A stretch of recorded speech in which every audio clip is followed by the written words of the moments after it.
I would like to spend just a little time today talking about the defense part of the budget. A lot has already been said generally about the budget. A lot has already been said about defense. A lot of people have already been quoted ad nauseum in the newspapers and on television, and now that we officially have the budget today, some of the areas that are involved and some of the things that we will be confronted with are there. Mr. Speaker, the budget numbers for defense are massive, and there is a national tendency, I think, to immediately recoil and say, well, we can't spend that kind of money. That is too big an increase. That is too big a jump over last year and the year before.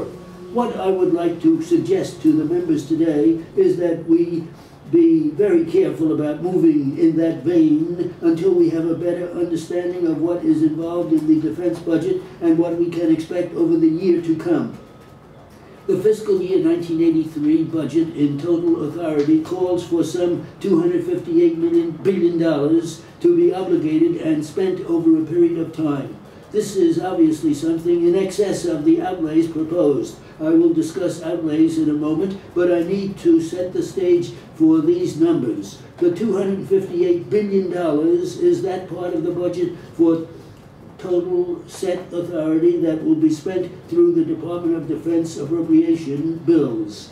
In addition to that, there is about $5.5 billion that will be taken through the Energy Department for the nuclear part of the military effort.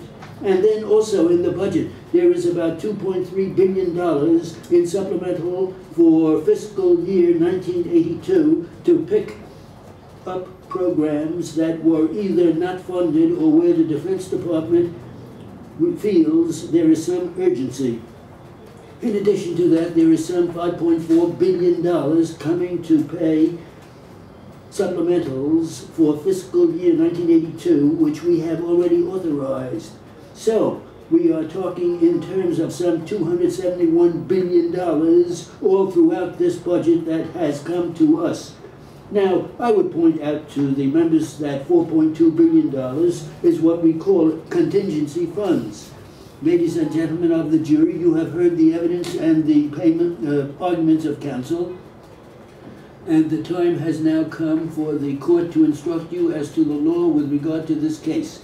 Although you are the sole judges of the facts, you are duty-bound to follow the law as stated in the instructions of the court and apply that law to the facts and the evidence brought before you, and you are not to single out any one part of the instructions alone as stating the law, but you are to consider all the instructions together as a whole.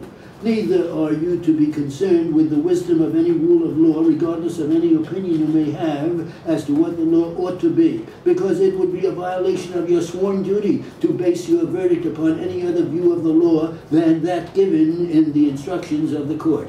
As you know, the defendant, Roman Rencalf, is on trial under an indictment charging that on June 9, 1984, he committed the crime of arson in the second degree of his furniture store at the edge of Marshall in Lyon County.